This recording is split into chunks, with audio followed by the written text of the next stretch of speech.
The expectation of that message is what we call the ways of the cross. If you have believed the message, if you have understood the implication, then there is a way you ought to live your life. And that's what Jesus told us in Luke 9:23. If you want to follow me, he said you must deny yourself and take up your cross and follow me. There are many Christians who have never denied themselves. In fact, the Christianity that was sold to them is a false Christianity. It's a Christianity of self-preservation, self-aggrandizement, self-glorification, everything outside of Christ. If you will live the life of the cross, self-denial and sacrifice will become your lifestyle. Paul was speaking in 1 Corinthians 15:31. He said, I die daily. That's a man who knows the cross. I die daily. That's self-denial.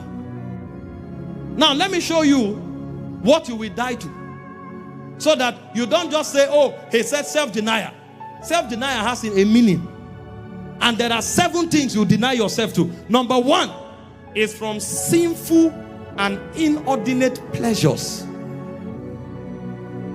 There are many Christians that the things that excite them is what excites the world.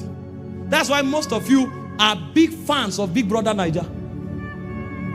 You'll sit on it for 3 months. You'll watch until you know all the stars. You even go and follow them on Instagram. People who are propelling seduction to a generation because you don't know the cross. Job said, I had a covenant with my eyes. He said, my eyes will not look upon the virgin. If you know the cross, there are desires you will kill in your life, because it's an act of worship. 1 Peter 2:11.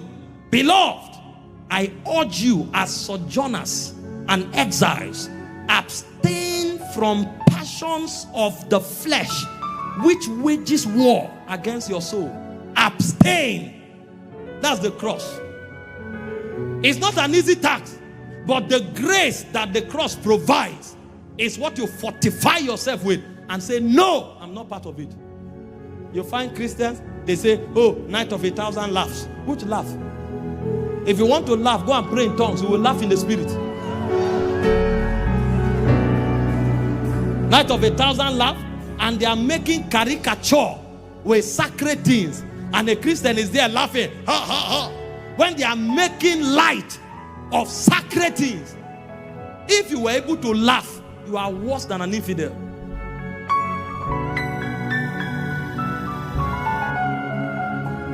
I'm telling you why our Christianity has no more power and authority in the demonic realm. We are talking, but Satan knows where to cripple us. Are you not the one shouting on the altar? Finish speaking in tongues. Come back. Let's go home. You are on pornography season 5. And you come to the altar. And the princes are saying, no, it's a drama. It's an actor. He acts in church. That's his script he's playing. When you are done, they meet you where it matters. And like I told you, why some of us are casting our crowns before the King of Kings, others are casting their crowns before harlots. Because we were not taught the cross, we will not war against flesh. The Bible said in Colossians 5:16, it said the spirit is against the flesh and the flesh is against the spirit. In 1 Corinthians 9:27, Paul said, I beat my body. Because the body won't let you, but you beat it. He said, I bring it under subjection, so that when I have preached the gospel, I should not be a castaway. In 1 Timothy 2:19, he said, the standard of the Lord standeth sure. He said, therefore, the Lord knows them that are his. It's within the premise of the cross that God knows his messengers. We are not messengers of God because we are blessed. We are not messengers of God because we receive money, we receive healing. We become messengers of God when we can beat our body and keep to the standards of God. He said, for in a great house, he said, there are many vessels.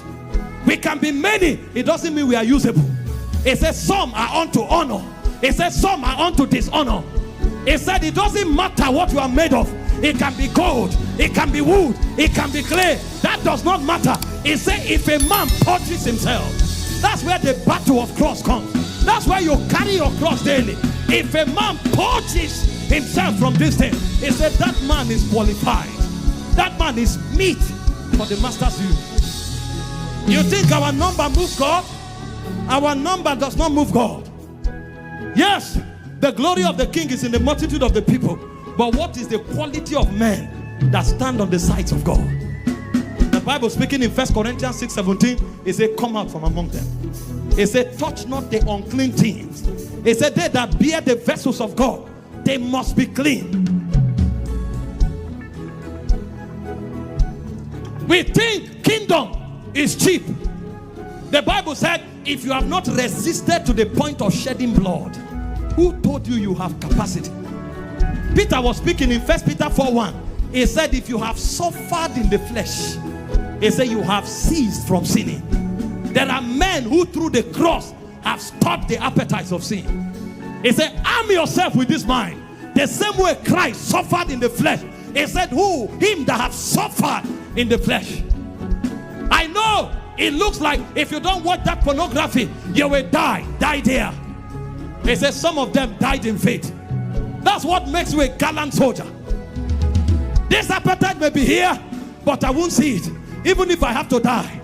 If you need to travel, if you need to invite friends to come and live with you for 3 days, praying in tongues until that appetite dies, you will do it. That day will not come when you gratify the affections of sin. But Christians don't know the cross. They think Christianity is just come and receive prophecy. That's why we are not raising men that God can trust with nations. We are not raising men that God can trust with money.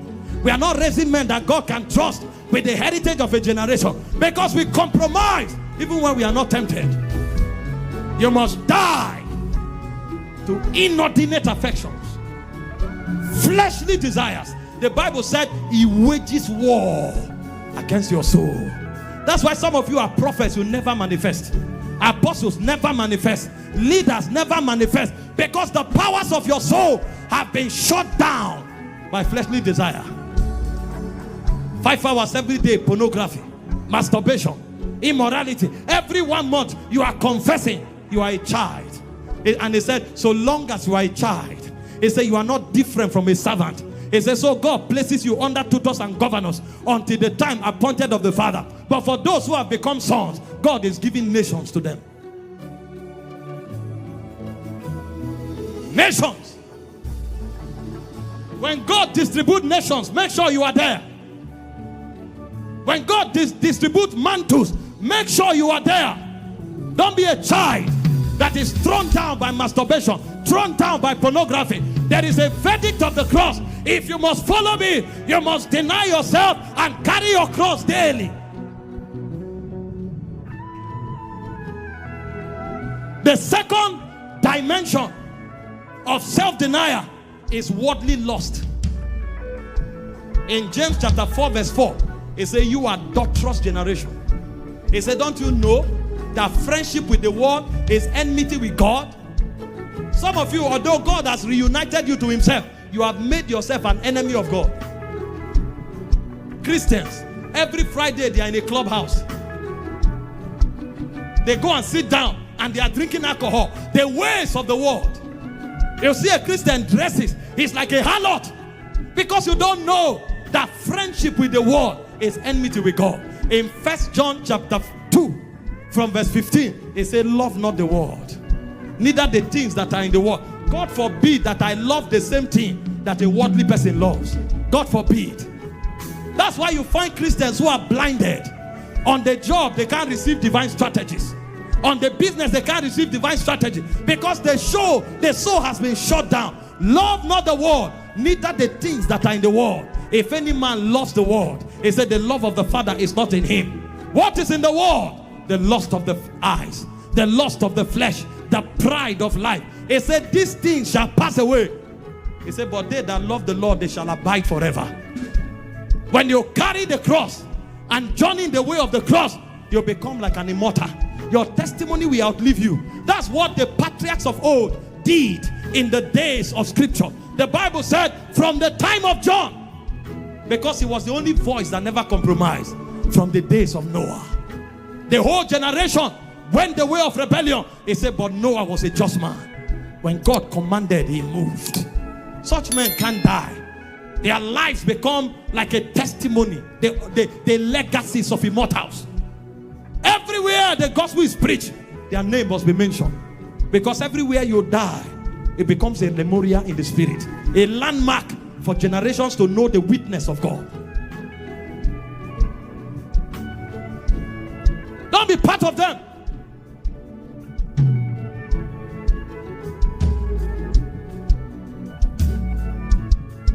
There are some Christians here.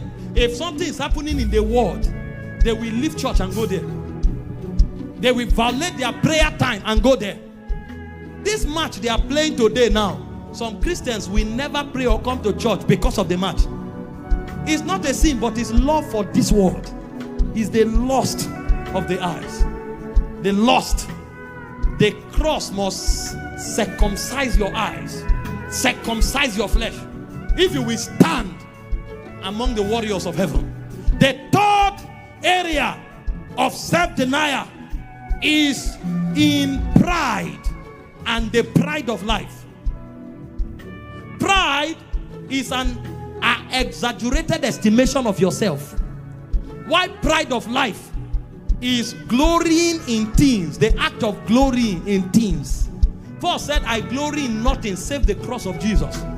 There are many Christians today, they have an exaggerated estimation of themselves. They don't say what God says they are. They say what they think they are. And there are other Christians today, their life's value anchor on what they have. So because he has a car, he thinks he's an important person. Because he has a job, he's working with the government, he thinks it's important. Shame on you. We stand on things that are eternal. It's not my position in government that gives me a place with God. It's not the car I drive that gives me a place in God. It's not the money in my account. What is my glory? Christ in me is the hope of glory. If you are in that position where any little thing you have boosts your pride, you don't know the cross. Let nothing change your attitude except the knowledge of Jesus Christ. If money changes your attitude, if position changes your attitude, if men change your attitude, you don't know the cross. There are some people who are so useless that if they stand with a man and snap, they feel they have arrived. Some people they have no value, that if they travel to certain nations and come back, they think they have arrived. What a shame. When men are encountering God every day, when men are going to heaven and coming back, you go to London, you come back, you think you have arrived. What a life of vanity. Pride. That thing that makes you behave like a peacock will deny you your rank with God. Thank God for what he blesses us with. Human connection, money, resources, positions. But we will never anchor our values on those things. Because if we can do all things, it is through Christ that is in us. That's the source of our confidence. You must die to things so that pride and pride of life is uprooted. Number 4 thing you will die to is love of money. 1 Timothy 6:10, it said the love of money is the root of all evil. Some people will kill for money. Do you know that some people take human life because of 10,000 naira? Human life. 10,000 is not up to $1. They kill for it. Money. Some people have become adulterers and fornicators because of 20,000 naira. The love of money is the root of all evil. If you don't die to money, you don't know the cross. You must come to a point where money is an errant resource in your hand. You need money, but you don't love money. There are many things that is advanced through money. So you need money to run those errands. But if money will make you compromise, God forbid. Did you not read your Bible? The only thing God was equated with was mammon. To show you how powerful that thing has enslaved men. Money. This is why pastors are lying every day, trying to make friends with governors and senators, and they can't tell them the truth. because they are looking for change. See, come to that point where if God empowers you financially, thank him. But if he doesn't empower you, even if it's under a tree, do what you are doing with joy. Your value is not in where you are, it's in who lives inside you. Die to the love of money. Number 5, die to ambitions. Anything that makes you wander away from God is an ambition. If you don't die to those things, not too long, you will gain the whole world and lose your soul. I want to graduate with first class. It's good. But if that's the reason why you will bribe or sleep with a lecturer, then first class is not worth it. I want to be a professor at 35. Good. But if that's the reason why you will bribe, then it's not worth it. I want to be a leader in my generation. Good. But if that's the reason why you bow to idol, it's not worth it. The cross refuses that. Ambitions.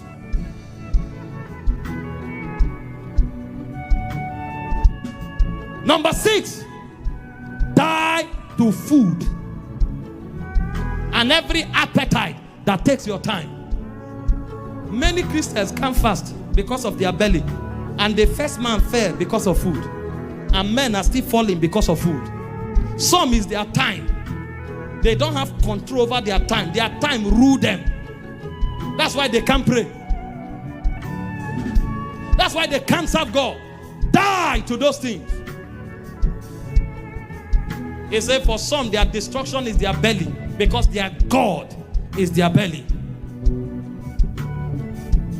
Number 7, forgiveness for the sake of Christ. Die to bitterness and unforgiveness. Die to it. That's why I told you, you don't forgive people because they are worth it. You forgive people because you too were forgiven. In Romans 5:8, it said, God commends his love towards us, that while we were yet sinners, Christ died for us. So you are not forgiving that brother because he apologized. You are not forgiving that sister because he's worth it. I'm not saying go and make a mess of yourself. Forgiveness is different from making them your friends. But don't hold any grudge in your heart with anybody. Let go. For Christ's sake. For Christ's sake. For Christ's sake. Ephesians 4:32. He said, be kind one to another, tender-hearted, forgiving one another, even as God, for Christ's sake, has forgiven you. So the reason you forgive people is for Christ's sake. He has not apologized. He has not shown remorse. Those things are not necessary. You forgive for Christ's sake. That's what the cross teaches us. It's the way of the cross. See, many people are preaching cross. They don't know it. They don't know it. You have not died to passions of the flesh, sexual desires. You have not died to ambition. You have not died to money. You have not died to pride and pride of life. You have not died to worldly lust and worldly desires. You don't know the cross. And finally, die to stinginess. You must become generous, because the life you live now, you don't live for yourself. Galatians 2:20. You live for the Son of God that gave himself for you. Many Christians can't help nobody. They can't support any cause. Their whole life is all about themselves. That's why they can never be powerful. You know the cross? You want to see the power of the cross? Self-denial must become the code of your life. You must die to sexual, inordinate sexual and sinful desires. You must die to worldliness. I'm not saying detach from the world. You live in the world. But I'm saying don't let the elements of your environment control you. You find a Christian who should be winning souls. He watches all the matches in a season. Come what may, he can shut down evangelism, shut down prayer for match. You are a slave of this world. You don't know the cross. You must die to ambitions. Anything that takes you away from God. You must die to pride and pride of life. You must die to stinginess. And you must die to unforgiveness. This is the cross. And this is the life God has called us into. This is what will bring us into victory, glory, and dominion.